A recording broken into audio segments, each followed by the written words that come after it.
بسم اللہ الرحمن الرحیم۔ یاد رکھیے کہ نماز میں توجہات کے حصول کے لیے جتنے آداب ہیں ان کا خیال کرنا چاہیے۔ یہ آداب بیکار نہیں ہوتے، یہ پروٹوکولز فائدے مند ہیں نماز کے لیے۔ کیا مطلب کہ اگر انسان کو بھوک لگی ہو تو یہ سوچ کے نماز پہلے پڑھے کہ نماز پڑھ کے کھانا کھائے گا تو نماز میں کھانا ہی ذہن میں آئے گا۔ اگر انسان کو پیاس لگی ہو یہ سوچ کے نماز پڑھے کہ نماز پڑھ کے پانی پیے گا تو نماز میں پانی کا خیال ذہن میں آئے گا۔ اس طرح کی مثالیں یاد رکھیے گا۔ اور اگر انسان کو قضائے حاجت کی کیفیت ہو تو پہلے تجدید وضو کر لے، پھر نماز شروع کرے۔ یہ سوچ کر کہ لاؤ اسی وضو سے نماز پڑھ لوں، پھر وضو رہے نہ رہے نماز تو ہو جائے گی۔ تو ایسی نماز انسان کی توجہات کو کہاں مبذول کر پائے گی؟ ذہن کہیں اور ہو، بدن کہیں اور ہو۔ نماز میں کھڑے ہو کر اس حد تک شریعت نے سمجھایا کہ بیلنس بھی برابر رکھو دونوں قدموں پر، دونوں ہاتھوں کی ہتھیلیوں کے مقام بتائے، ان کے سمتوں کو عنوان بتایا کہ کس طرف انگلیوں کی سمتیں ہونی چاہیے، نگاہوں کا مقام بتایا، اس کے بعد پھر سمجھایا۔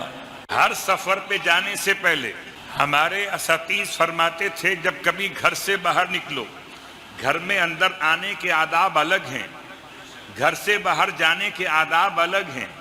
گھر سے باہر نکلو تو ایک جملہ السلام علیک یا ابا عبداللہ ضرور پڑھ لیا کرو۔ پوری زیارت وارثہ کا وقت تمہیں کہاں ملے گا؟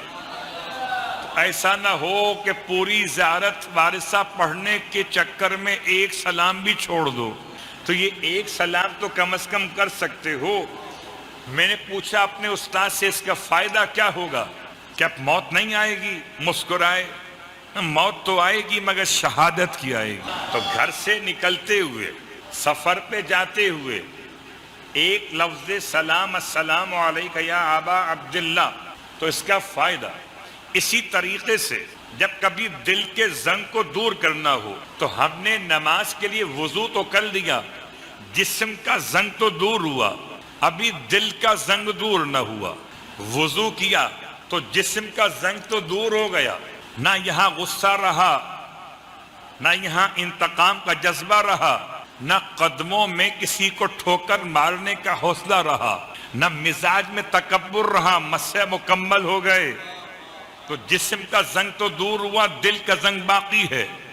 میں نے اذان و اقامت کے بعد کہا السلام علیک یا ابا عبداللہ، دل کا زنگ دور ہوا، دل دین سے قریب ہوا۔ اب پڑھیے الحمدللہ رب العالمین، اب کہیے اہدنا الصراط المستقیم۔ امام جعفر صادق علیہ السلام۔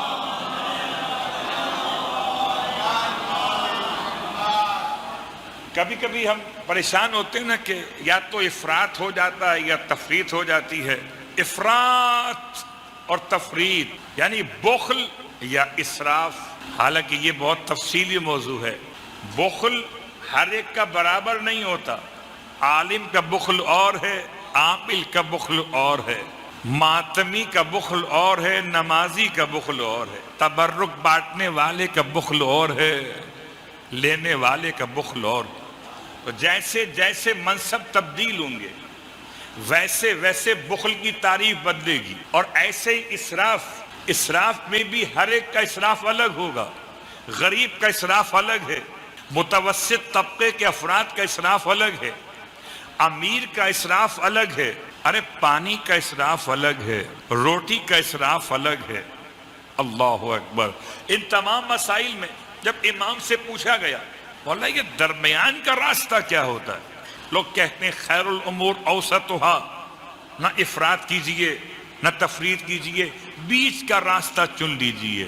یہ کیا ہوتا ہے؟ امام نے جواب میں پریکٹیکل پیش کیا، بالکل ایسے جیسے لیبارٹری میں کوئی پروفیسر سمجھاتا ہے۔ کیا سمجھائے گا کوئی پروفیسر کسی طالب علم کو جو حجت خدا خلق خدا کو سمجھا گئے؟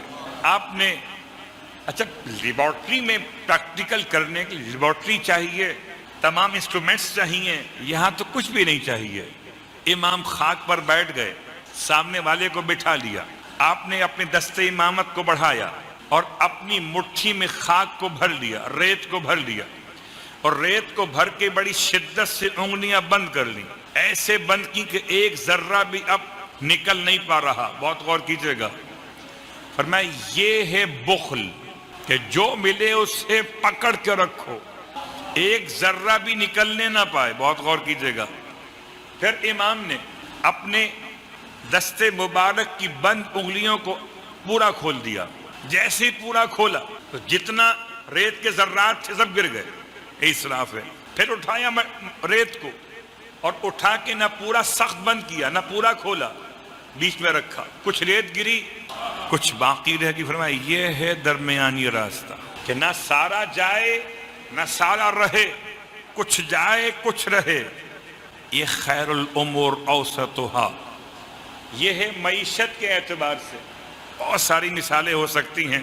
تو جب کبھی کوئی سائل ہدایت سمجھنے کے لیے ہادیان برحق کے پاس پہنچا تو راستہ بتایا گیا، اور چونکہ بڑی مشکلات ہیں، ان مشکلات میں ایک مشکل قرض کی ادائیگی کی مشکلات ہیں۔ بہت غور کیجئے گا، اگر انسان کبھی قرض لے لے، بڑے سنہرے خواب دکھاتے قرض دینے والے، اور ایک دفعہ قرض لے لیجئے تو پھر گلے میں آ جاتے۔ ایسا ہی شخص ہے جو پہنچا خدمت امام جعفر صادق علیہ السلام،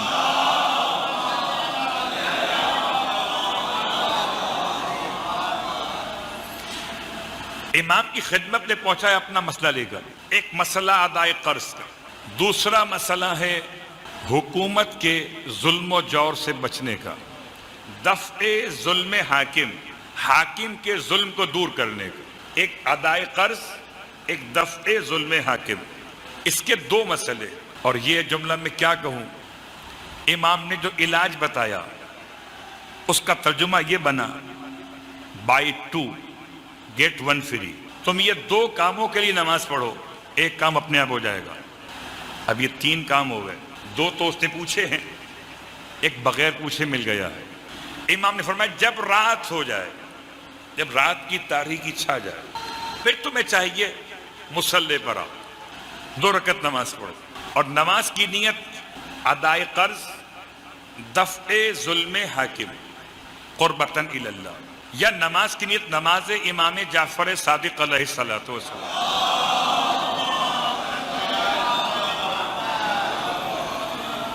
ایسے کبھی آج جب دعائے کمیل پڑھتے ہیں تو کمیل کا نام نکالتے ہیں وہاں سے؟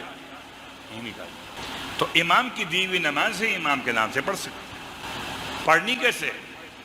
رکعت اول میں الحمد کے بعد پڑھیے آیت الکرسی۔ جب آیت الکرسی جب پڑھی جاتی ہے تو یہ آیت ہے، سورہ نہیں ہے، تو بسم اللہ کے بغیر ہو۔ اور اگر آیت الکرسی میں معصوم کی روایت میں تاکید نہ آئی ہو کہ پڑھو ہم فیہا خالدون تک، تو اس سے مراد ہے علی العظیم تک پڑھنا۔ خلاصہ یہ بنا کہ آپ کہاں تک پڑھیں گے؟ علی العظیم تک۔ اب یہ الحمد کے بعد آیت الکرسی 1 مرتبہ، اس کے بعد رکوع، سجود، رکعت اول مکمل۔ رکعت دوم میں الحمد کے بعد سورہ الحشر کی آخری 4 آیات، لو انزلنا هذا القرآن على جبل لرأيته خاشعا متصدعا من خشیت اللہ، یہ آیت نمبر 21 ہے، 21 سورہ الحشر کی۔ تو 21، 22، 23 اور 24، 4 آیات۔ اگر زبانی یاد نہیں ہے دیکھ کے پڑھ لیجئے، دیکھ کے نہیں پڑھ سکتے سن کے پڑھ لیجئے، اور سن کے بھی نہیں پڑھ سکتے تو پھر جو یاد ہے وہ پڑھ لیجئے، اور پھر کسی سے کہیے وہ آپ کی نیابت میں پڑھ دے۔ نیابت میں بہت سارے کام ہو سکتے ہیں، جب نیابت میں نیاز کھائی جا سکتی ہے، بھائی میں تو جا رہا ہوں، میں اس سے کہ آپ صلوات پڑھیں محمد و آل محمد، تو یہ اظہار محبت کی بات تھی کہ یہ اگر آپ نہ پڑھ سکیں یہ 4 آیتیں تو سن کے پڑھ لیں، دیکھ کے پڑھ لیں، ورنہ کسی سے پڑھوا لیں، لیکن ہے یہ حصہ نماز کا امام کے فرمان کے مطابق۔ یہ 2 رکعت نماز تمام ہو گئی، الحمد، سورہ الحشر کی آخری 4 آیتیں، پھر قنوت، پھر رکوع، سجود، تشہد، سلام، نماز سلام۔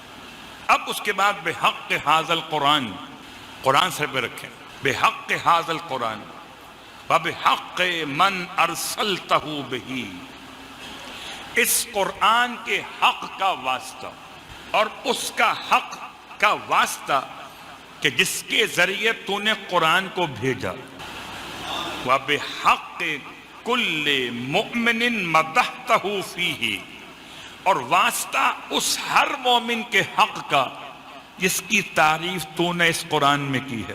اب مجھے بتائیں بالکل صراط الذین انعمت علیہم بھی آ گیا کہ نہیں آیا؟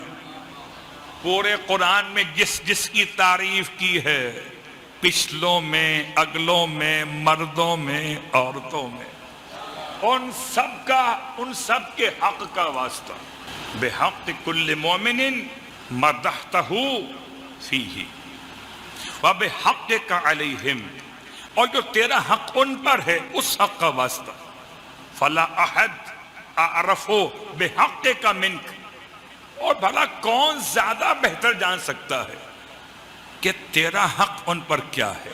بک یا اللہ 10 مرتبہ، اس کا میں ایڈریس آپ کو گائیڈ کروں گا، اگر ایسے یاد نہ ہو پایا ہو ترجمے کے بعد بھی تو دیکھ کے پڑھ لیجیے۔ بیکا یا اللہ، تجھ کو تیرا ہی واسطہ ہے اللہ، 10 مرتبہ۔ اس کے بعد اب جو آپ پڑھتے ہیں شب قدر میں، بیکا یا اللہ بے محمد، اب یہاں بے محمد نہیں ہے، یا محمد ہو 10 مرتبہ، یا علی ہو 10 مرتبہ، یا فاطمہ تو 10 مرتبہ، یا حسن ہو 10 مرتبہ، یہاں تک کہ امام زمانہ علیہ السلام کو۔